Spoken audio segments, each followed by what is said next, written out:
ignorar o efeito que essa onda coreana tem na cultura brasileira. Comunidades são criadas, eventos são realizados. 해외에서 한류는 왜 인기가 있을까요?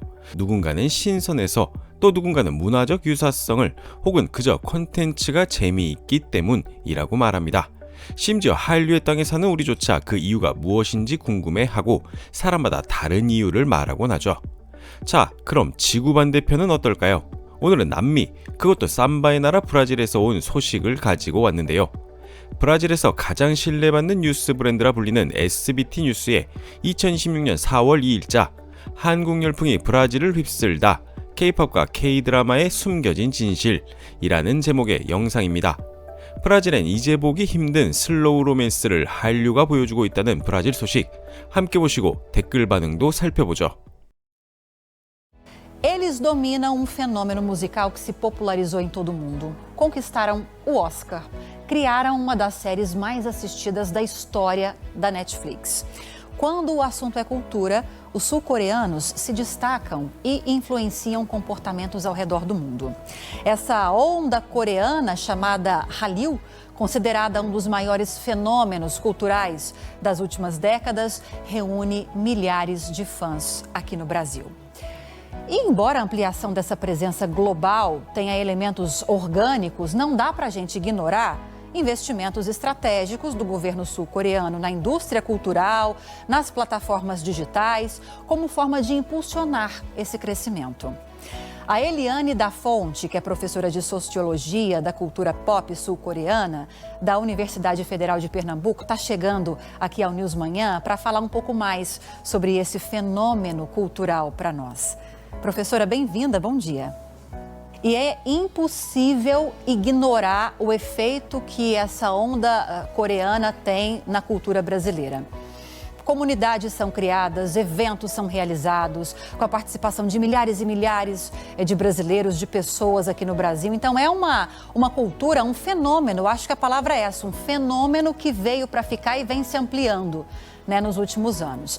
Eu queria entender um pouquinho, eu já trouxe alguns elementos dessa questão, eu queria entender o que nisso tudo é orgânico e o que tem uma estratégia do governo sul-coreano para que houvesse essa ampliação desse fenômeno pelo mundo.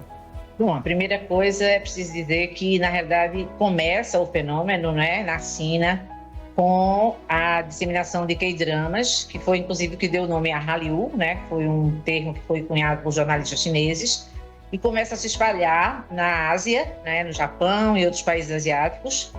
E a partir daí, a partir de 1997, principalmente, né, com a crise econômica que sofreu a Coreia do Sul, foi que o governo resolveu, de fato, investir, né, com financiamentos, com a parceria, inclusive, público-privada. Mas também a gente tem que considerar que esse sucesso mundial, né, da Hallyu se deu graças às mídias sociais e com a participação dos fãs, né? Aqui no Brasil, por exemplo, os K-dramas começam, né, com os fansubs, onde as pessoas traduziam, né, K-dramas pirateados, né, e começaram a ser divulgados, né? Começou também alguns, inclusive em cada país, né, tem processos diferentes de disseminação. Então, o que aconteceu na Ásia e que as pessoas atribuem a similaridade cultural, não é o que acontece, por exemplo, no resto do mundo, né? Aqui no Brasil, por exemplo, a gente tem uma grande, vamos dizer assim, comunidade asiática, mas estudos mostram que, de fato, a grande maioria dos fãs brasileiros não tem ascendência asiática. Então, outras razões explicam, né, o sucesso desse fenômeno. Agora, eu queria até entender um pouco da relação da cultura sul-coreana com a nossa cultura, né? Até para entender por que a gente vê esse fenômeno de uma forma tão evidente e efetiva aqui no Brasil. Existem essas comunidades asiáticas, como a senhora mencionou, mas existe também uma identificação cultural, professora, ou não existe isso? Veja, na realidade, os produtos sul-coreanos, e a gente tem que falar de produtos diferenciados, né? Porque o que dissemina, de fato, a onda coreana, como eu falei, começa com os K-dramas e depois vem o K-pop, né? Então, começa assim, inclusive aqui em Recife, né? Aqui em Recife já desde 2000, 2011, né, que começou a ter os primeiros concursos de K-pop, né? Isso foi que começou a disseminação. Mas, de fato, a gente pode dizer que no Brasil ela chega em 2011 com o YouTube, né? Quando eram divulgados os videoclipes. E veja, na realidade, no caso dos K-dramas, na minha pesquisa, quando eu entrevistei as pessoas dizem que se identificam, porque os temas tratados, eles são universais. Então, o amor, a família, o respeito filial, né? Embora tenha muito da cultura confucionista presente nos enredos e nas imagens, né? E costumes que são apresentados nos K-dramas, mas são fatos e fenômenos e sentimentos, vamos dizer assim, compartilhados com todo mundo, né? A questão do amor, inclusive o amor romântico, não é? Que está sendo realçado em grande parte dos K-dramas, especialmente nas histórias românticas, né? Onde as pessoas se identificam, principalmente porque eles trazem, né, o amor puro, aqueles que eles chamam de slow romance, né? Aquele romance que é feito de forma lenta, né? Onde você vai desenvolvendo um afeto e não apenas relações passageiras, né? Que as pessoas hoje se queixam, né? Desse amor fluido, né? Esse amor. Então, isso é uma coisa que tem, vamos dizer assim, de alguma forma, sido do gosto, principalmente das mulheres, né? Que são as maiores consumidoras da cultura pop sul-coreana, particularmente no caso dos K-dramas e mesmo do K-pop.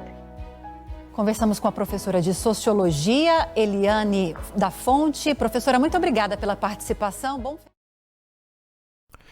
추가로 설명하자면 영상 마지막쯤 나온 리퀴드 러브, 즉 유동하는 사랑은 사회학자 지그문트 바우만이 제시한 개념으로 쉽게 표현해 현대에 만연한 인스턴트식 사랑을 뜻하는 겁니다. 우리에겐 너무나 익숙한 K-로맨스 공식이 그들에겐 잊고 싶지 않은, 다시 되찾고 싶은 순수한 사랑을 떠올리게 한다는 거죠.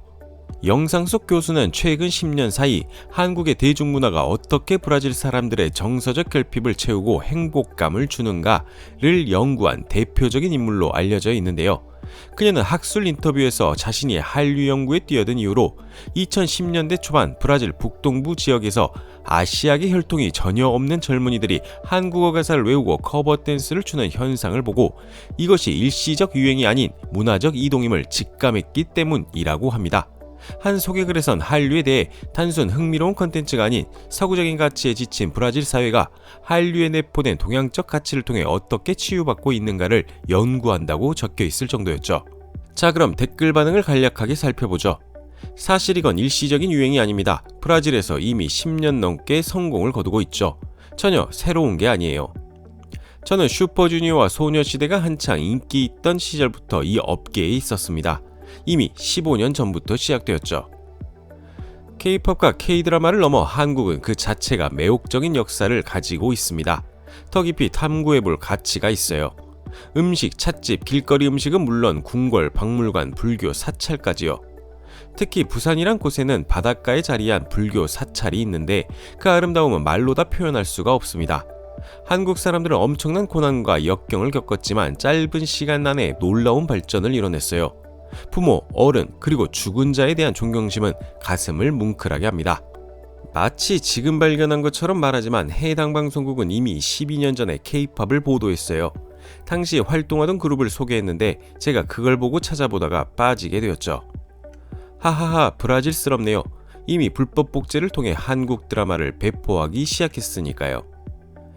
한류와 달리 브라질은 음악, 교육, 예술 분야에서 온갖 쓰레기 같은 것들이 국민에게 강요되었고 문화적 기준점도 잊어버렸습니다. 라는 댓글이 눈에 띕니다. 지구 반대편 브라질에서 보는 한류의 인기 요인 분석 뉴스, 여러분은 어떻게 보셨나요? 여러분이 생각하는 한류의 세계적 인기는 어떤 이유로 얻게 된 것일까요? 영상을 시청해주셔서 감사합니다. 구독과 좋아요는 영상을 만드는 데 큰 힘이 됩니다.